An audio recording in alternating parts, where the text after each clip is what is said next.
nuit du vendredi 14 au samedi 15 août, le mendiant se rendit à Norra Bantorget pour se procurer de l'alcool au marché noir. Il y croisa un collègue pochard, Heikki Järvinen, ancien ouvrier industriel d'Ostrobotnie, en Finlande. « Salut mon frère, comment va la misère ?» lança ce dernier. L'autre ne lui répondit pas. Puis soudain, il débita une longue harangue que Heikki perçut comme de la pure fanfaronnade. « Foutaise !» répondit-il. Puis il ajouta un commentaire superflu, comme il l'avoua lui-même plus tard, que l'homme ressemblait à un Shintok toqué. « Mais Kambachen, I hate China !»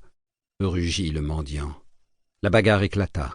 De sa main sans doigt, l'homme mit une baigne à Heikki, et même si sa technique de frappe ne semblait ni professionnelle ni exercée, sa dextérité suscita chez la victime un certain respect.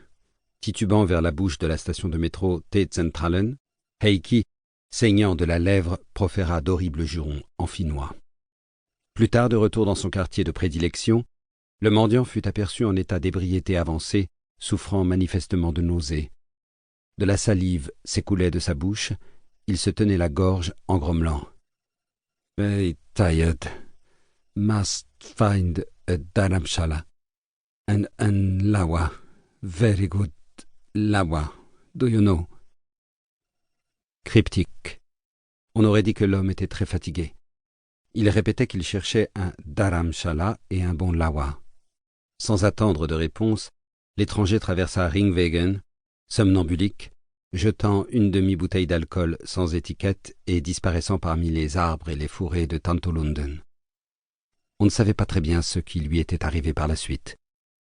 Le lendemain matin, une fine pluie se mit à tomber et le vent du nord se leva. Vers 8 heures, alors que le temps s'était calmé et le ciel éclairci, l'homme était à genoux, penché contre un bouleau. En contrebas, dans la rue, on préparait la course de minuit. Le Midnattsloppet est une course nocturne de 10 km qui se déroule tous les ans au mois d'août, à Stockholm, depuis 1982.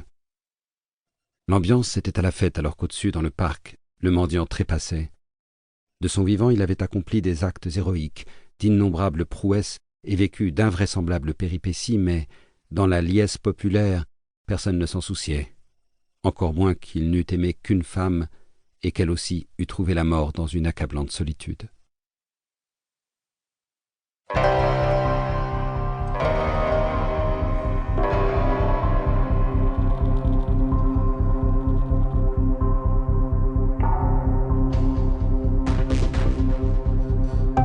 Première partie. Les inconnus.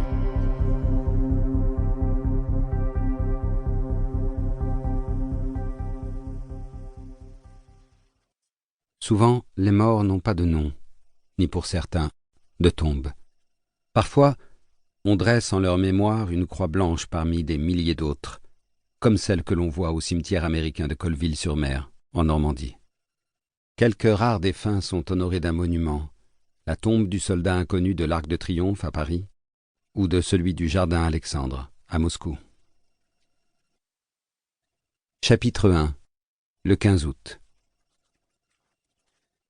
La première à oser s'approcher de l'arbre et à comprendre que l'homme était mort fut l'écrivaine Ingela Duvva. Il était alors 11h30.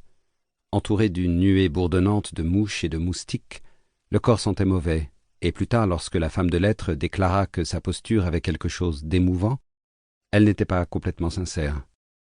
L'homme avait vomi et souffert d'une diarrhée abondante. En le découvrant, Ingela Duvva éprouva un grand malaise plutôt qu'un digne respect. En fait, elle fut envahie par l'idée effrayante de sa propre mort. Quant aux policiers Sandra Lindevall et Samir Eman, qui arrivèrent sur les lieux 15 minutes plus tard, ils se dirent qu'ils allaient devoir se coltiner une véritable corvée. Ils photographièrent le corps et fouillèrent un périmètre restreint, sans aller jusqu'à la pente au-delà de Zinkelsweg, où gisait la demi-bouteille d'alcool, le fond tapissé d'une espèce de fine couche de terre. Même si aucun des deux agents ne trouvait que la scène sentait le crime à plein nez, ils examinèrent méticuleusement la tête et le torse de l'homme. Ils ne découvrirent aucune trace de violence, ni aucun autre signe de mort suspecte, à part l'épaisse bave qui avait coulé de sa bouche. Après avoir soumis l'affaire à leurs supérieurs, ils décidèrent de ne pas délimiter de périmètre de sécurité autour de la zone.